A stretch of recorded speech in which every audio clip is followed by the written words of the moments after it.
नाशिकच्या दिंडोरीमध्ये भीषण अपघातात 9 जणांचा मृत्यू झालाय। कार थेट पाण्याने भरलेल्या विहिरीत कोसळली। इंदोरे गावचे सुनील दरगुडे कुटुंब आणि त्यांच्या नात्यातील अशा एकूण 9 जणांचा दुर्दैवी मृत्यू झालाय। एका खासगी क्लासचा स्नेहसंमेलन कार्यक्रम आटपून घरी परतत असताना ही घटना घडली।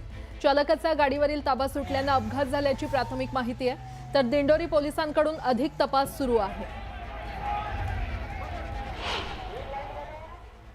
मध्ये तिथे सोलर लाईट पण बसवण्यात आलेली आहे, त्याची पाटी पण आहे तिथे, परंतु या विहिरीकडे दुर्लक्ष केलं, तिथे फक्त लाईट बसवण्याची फॉर्मॅलिटी झाली आहे। नाही, आता आपल्याला ही घटना निदर्शनास आली, याच्या पुढं लगेचच त्याच्यावर कार्यवाही करू। आणि ज्यांनी सिमेंट रस्ता बनवला सर त्याच्यावर सुद्धा कारवाई झाली पाहिजे। तर अपघातात 9 जणांचा मृत्यू झालेला आहे। नाशिकच्या दिंडोरीमध्ये हा भीषण अपघात झाला। कार थेट विहिरीत कोसळून त्यामधल्या 9 जणांचा मृत्यू झालेला आहे।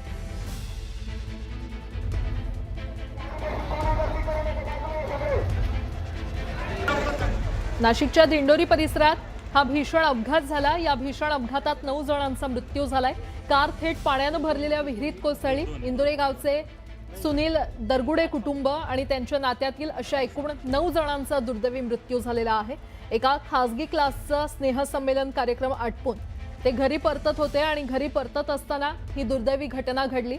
चालकाचा गाडीवरचा ताबा सुटला आणि त्यामुळे अपघात झाल्याची प्राथमिक माहिती सध्या समोर आलेली आहे। दरम्यान दिंडोरी पोलिसांकडून अधिक तपास केला जातोय। आणि या संदर्भात अधिक माहिती देत आहेत आमचे प्रतिनिधी लक्ष्मण घाटोळ आपल्यासोबत जोडले गेलेले आहेत। लक्ष्मण,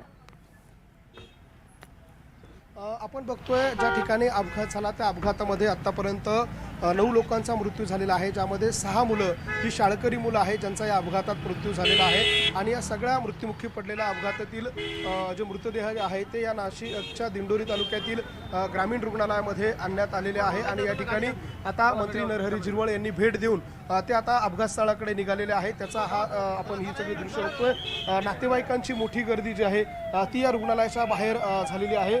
सगळ्याच नातेवाईकांनी प्रचंड गर्दी जी आहे ती या परिसरामध्ये केलेली आहे आणि विहीर मालकावरती कायदेशीर कारवाई करावी आणि विहिरीपर्यंत जाण्यासाठी जो सिमेंट कॉन्क्रीटचा रस्ता करण्यात आलेला आहे त्या संबंधितांवर देखील कारवाई करावी, अशा प्रकारची मागणी जी आहे ती आता केली जाते। या संपूर्ण हॉस्पिटलच्या परिसरामध्ये तणाव आहे, नागरिक जे आहेत ते संतप्त झालेले आहे आणि या सगळ्या नागरिकांची समजूत काढण्यासाठी स्वतः मंत्री गिरीश महाजन या ठिकाणी दाखल होत आहे। मंत्री नरहरी झिरवळ हे देखील या ठिकाणी आलेले आहे आणि आता थोड्याच वेळात या ठिकाणी मंत्री गिरीश महाजन हे देखील येत आहे। आता आतमध्ये ज्या डेथ बॉडी आहे किंवा जे मृतदेह आहे त्यांचा पोस्टमॉर्टम जे आहे ते या रुग्णालयामध्ये केलं जातं आहे। नाशिकच्या दिंडोरी तालुक्यातलं हे ग्रामीण रुग्णालय आहे आणि या ग्रामीण रुग्णालयामध्ये हे मृतदेह सगळे जे आहेत ते आणण्यात आलेले आहे। एकाच कुटुंबातील, आता दरगुडे नावाचं हे सगळं कुटुंब आहे आणि एकाच कुटुंबातील हे सगळे मयत आहे, ज्यामध्ये 6 शाळकरी मुलं आहे आणि 3 जे आहे ते या सगळ्यामध्ये लोक जे आहेत, एक वाहन चालक आहे, त्यांचे कुटुंबीय आहे, असे एकूण 9 लोक जे आहेत ते त्यामध्ये आहे। वरिष्ठ अधिकारी जे आहेत ते देखील आता घटनास्थळी दाखल होत आहे, पंचनामा केला जातोय। आतापर्यंत सदोष मनुष्यवधाचा गुन्हा देखील या प्रकरणामध्ये जो राजेंद्र राजे नावाचे जे विहीर मालक आहे त्या राजेंद्र राजे नावाच्या विहीर मालकाविरोधात देखील सदोष मनुष्यवधाचा गुन्हा जो आहे तो दाखल करण्यात आलेला आहे आणि पुढील तपास जो आहे तो या सगळ्या प्रकरणातला केला जातोय। बरं लक्ष्मण, अपडेट घेत राहू। तुर्तास धन्यवाद या माहितीसाठी। काढण्याचा प्रयत्न करण्यात आला आणि सुमारे 12 मिनिटांनी आपण गाडी त्या ठिकाणी काढता आला आणि त्याच्यानंतर बॉडीला जो आपले इथून 1 किलोमीटर लांब असलेले जो ग्रामीण रुग्णालय आहे त्या ठिकाणी सर्व बॉडीला पाठवण्यात आलं आणि त्याच्यानंतर तिथे आज सकाळी पोस्टमॉर्टमची प्रक्रिया सकाळी 6 वाजेनंतर सूर्योदय झाल्यानंतर पोस्टमॉर्टमच्या हे करण्यात आला।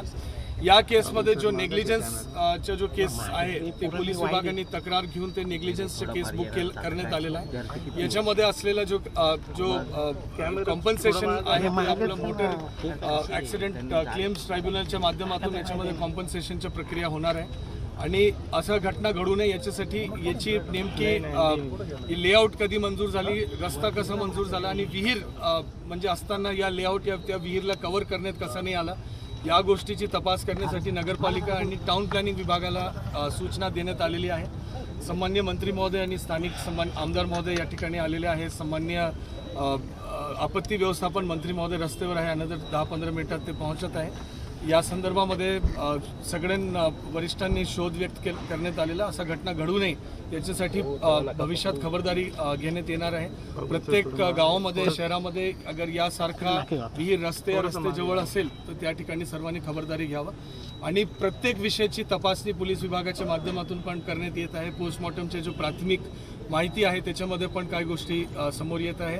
तर सगळ्या गोष्टीची आपण तपासणी करत आहोत आणि योग्य याच्याबद्दल कारवाई होणार आहे याबद्दल आपण आश्वासन करतो. आणि असा घटना घडू नये याच्यासाठी भविष्यात पण नाशिक आणि पूर्ण राज्यामध्ये खबरदारी. सर नेग्लिजन्स दिसून येतो, कारण रस्त्यामध्ये अगदी शहरी वस्तीमध्ये आजूबाजूला रहिवासी वस्ती असताना मधोमधी विहीर आहे. आपल्या प्रशासनाकडनं काही नोटीस देण्यात आली होती विहीर मालकांना वगैरे अशी काही नाही, माहिती? या गोष्टीची ऍक्च्युली आता फार प्रिलिमिनरी गोष्टी आहे. नगरपालिका आणि ADTPला सांगण्यात आलेलं आहे याची ज्या TP मंजूर झाली होती आणि ग्रामपंचायत कालपासून याची काय इतिहास आहे ते काढा, तर ते अधिकारी सगळे रेकॉर्ड काढत आहे. आणि बाकी सगळ्या गोष्टीचे जसं मी म्हटलं पोलीसच्या विषयाचा तपास असेल, ट्रॅफिकचा असेल, प्रत्येक बाबीची तपास या ठिकाणी होत आहे. आणि कुठल्याही प्रकारची नेग्लिजन्स असेल त्याच्यावर सक्त कारवाई करण्याची वरिष्ठांची सूचना प्राप्त झालेली आहे, तो त्याप्रमाणे करण्यात येणार आहे. अत्यंत दुर्दैव घटना आहे आणि असा घटना अजिबात घडू नये याच्यासाठी पूर्ण जिल्हाभरात खबरदारी घेण्याचे पण आदेश निर्गमित करण्यात आले.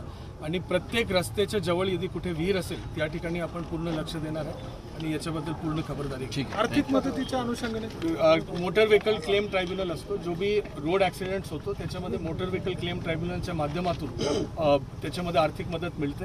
विभिन्न प्रकारच्या अपघातमध्ये विभिन्न प्रकारचे जसे अगर आपत्ती घडलेलं असेल, कुठले नैसर्गिक नुकसान झालं असेल त्याच्यामध्ये जसे डिझास्टर मॅनेजमेंट मदत असतो, या केसमध्ये मोटर व्हेकल ॲक्सिडेंटमधून मदत मिळते. गिरीश भाऊ